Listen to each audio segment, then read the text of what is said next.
নমস্কার। আজকে জ্ঞানের বিকাশ ক্লাসের দ্বিতীয় ক্লাস সৌরজগতের।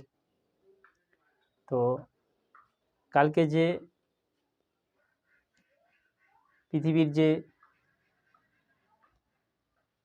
সূর্যের যে উপাদান সেই বিষয়ে আলোচনা করেছিলাম। তো আজকে আলোচনা করব সূর্যের কয়টি গ্রহ ও কি কি। তো সূর্যের 8টি গ্রহ: বুধ, শুক্র, বৃহস্পতি, মঙ্গল, পৃথিবী, শনি, ইউরেনাস ও নেপচুন। এই 8টি গ্রহ আমাদের সূর্যের চারিপাশে অবস্থিত।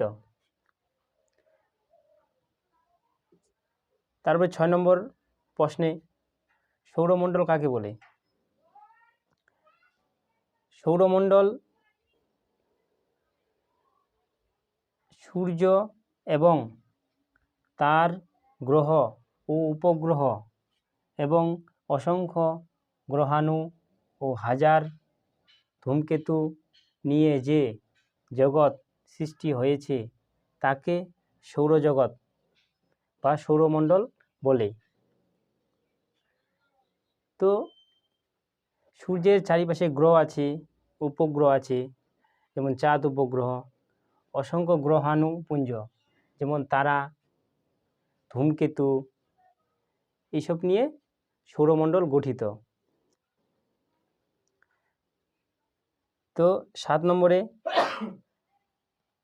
সূর্যের কেন্দ্রের উত্তাপ কত? ছোট্ট করে বুঝাই। সূর্যের কেন্দ্র, সূর্য এখানে, সূর্যের চারিপাশে, এই বিষয়টাকে কেন্দ্র বলে। তো এর উত্তাপ বলছে, এর উত্তাপ কত?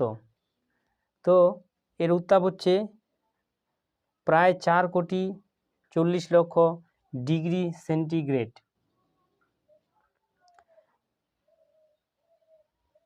এটি হচ্ছে উত্তাপ, মানে গরম। তো এবার 8 নম্বরে যাব। সূর্য থেকে পৃথিবীতে আলো আসতে কত সময় লাগে? উত্তর প্রায় 8 মিনিট 16 সেকেন্ড। এটি প্রায় করা হয়েছে, কারণ এটার নির্দিষ্ট কোনো হিসাব বার করতে পারিনি বিজ্ঞানীরা। তো এটা সচল বিষয়, সে কারণে। তো আজকে দ্বিতীয় ক্লাসে এখান থেকে শেষ করছি। ভিডিওটি লাইক, কমেন্ট, শেয়ার করতে ভুলবেন না। আর নতুন হলে চ্যানেলটিকে সাবস্ক্রাইব করে রাখবেন, কারণ আরও দ্বিতীয় ভিডিও পাওয়ার জন্য। সবাই ভালো থাকবেন, সুস্থ থাকবেন। ধন্যবাদ। জয় হিন্দ।